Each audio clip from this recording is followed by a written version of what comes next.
شروع اللہ ہی کے نام سے جو بڑا مہربان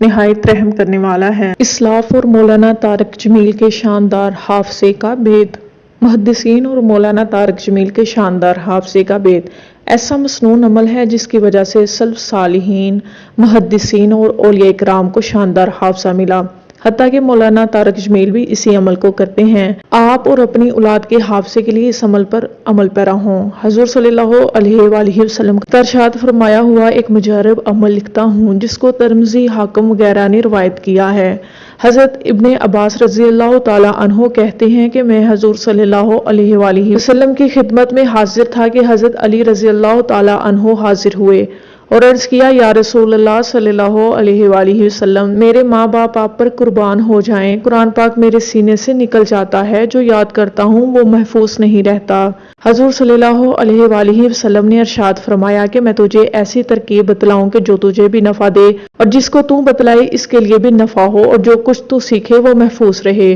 حضرت علی رضی اللہ تعالیٰ عنہ کے دریافت کرنے پر حضور صلی اللہ علیہ وآلہ وسلم نے ارشاد فرمایا کہ جب جمعے کی شب آوے تو اگر یہ ہو سکتا ہو کہ رات کے اخیر تہائی حصے میں اٹھے تو یہ بہت ہی اچھا ہے کہ یہ وقت ملائکہ کے نازل ہونے کا ہے اور دعا اس وقت میں خاص طور سے قبول ہوتی ہے۔ اسی وقت کے انتظار میں حضرت یعقوب علیہ السلام نے اپنے بیٹوں سے کہا تھا کہ عنقریب میں تمہارے لیے اپنے رب سے مغفرت طلب کروں گا، یعنی جمعے کی رات کے آخری حصے میں۔ پس اگر اس وقت میں جاگنا دشوار ہو تو آدھی رات کے وقت، اور یہ نہ ہو سکے تو پھر شروع ہی رات میں کھڑا ہو اور 4 رکعت نفل اس طرح پڑھے کہ پہلی رکعت میں سورۃ فاتحہ کے بعد سورۃ یاسین شریف پڑھے، اور دوسری رکعت میں سورۃ فاتحہ کے بعد سورۃ دخان، اور تیسری رکعت میں سورۃ فاتحہ کے بعد سورۃ الم سجدہ، اور چوتھی رکعت میں فاتحہ کے بعد سورۃ ملک پڑھے، اور جب اتحیات سے فارغ ہو جائے تو اول آخر اللہ تعالیٰ کی خوب حمد و ثنا کرے۔ اس کے بعد محمد صلی اللہ علیہ وآلہ وسلم پر درود و سلام بھیج، اور اس کے بعد تمام انبیاء پر درود بھیج۔ اس کے بعد تمام مومنین کے لیے اور تمام مسلمان بھائیوں کے لیے جو تجھ سے پہلے مر چکے ہیں استغفار کر، اور اس کے بعد یہ دعا پڑھ۔ فائدہ: دعا یہ آ رہی ہے، اس کے ذکر سے قبل مناسب ہے کہ حمد و ثنا وغیرہ جن کا حضور صلی اللہ علیہ وآلہ وسلم نے حکم فرمایا ہے، دوسری روایات جن کو شرح حسن اور مناجات مقبول وغیرہ میں نقل کیا ہے، مختصر طور پر ایک دعا نقل کر دی جاوے کہ جو لوگ اپنے طور سے نہیں پڑھ سکتے وہ اس کو پڑھیں، اور جو حضرات اس کو پڑھیں اور جو حضرات خود پڑھ سکتے ہوں وہ اس پر کنایت نہ کریں بلکہ حمد و صلات کو بہت ہی اچھے طریقے سے مبالغے سے پڑھیں۔ دعا یہ ہے۔ ترجمہ: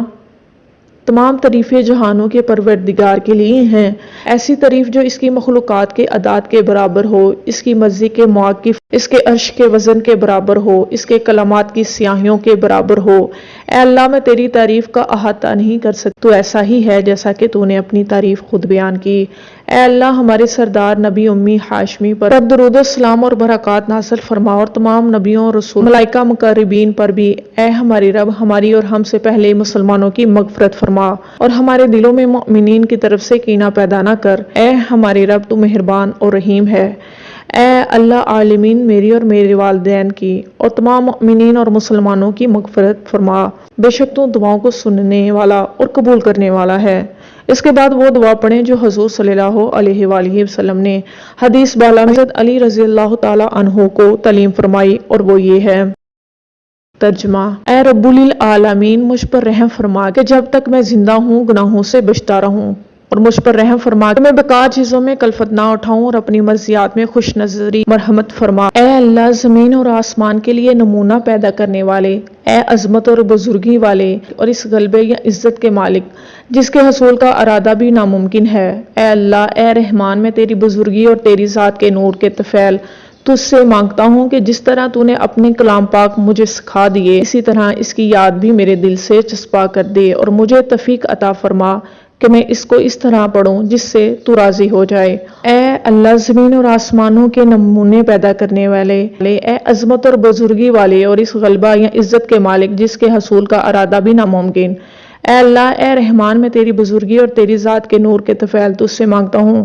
کہ تو میری نظر کو اپنی کتاب کے نور سے منور کر دے، اور میری زبان کو اس پر جاری کر دے، اور اس کی برکت سے میرے دل کی تنگی کو دور کر دے، اور میرے سینے کو کھول دے، اور اس کی برکت سے میرے جسم سے گناہوں کا میل دھو دے۔ کہ حق پر تیرے سوا میرا کوئی مددگار نہیں اور تیرے سوا میری یہ آرزو کوئی پوری نہیں کر سکتا، اور گناہوں سے بچنا یا عبادات پر قدرت نہیں ہو سکتی مگر اللہ برتر و بزرگی والے کی مدد سے۔ پھر حضور صلی اللہ علیہ وآلہ وسلم نے ارشاد فرمایا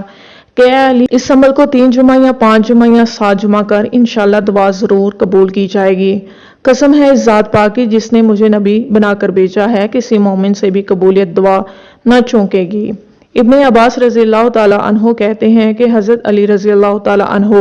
کو 5 یا 7 ہی جمعے گزرے ہوں گے کہ وہ حضور کی مجلس میں حاضر ہوئے اور عرض کیا، یا رسول اللہ، پہلے میں تقریباً 4 آیتیں پڑھتا تھا اور وہ بھی مجھے یاد نہ ہوتی تھیں، اور اب تقریباً 40 آیتیں پڑھتا ہوں اور ایسی ازبر ہو جاتی ہیں کہ گویا قرآن شریف میرے سامنے کھلا ہوا رکھا ہے۔ اور پہلے میں حدیث سنتا تھا اور جب اس کو دوبارہ کہتا تھا تو ذہن میں نہیں رہتی تھی، اور اب احادیث سنتا ہوں اور جب دوسروں سے نقل کرتا ہوں تو ایک لفظ بھی نہیں چھوٹتا۔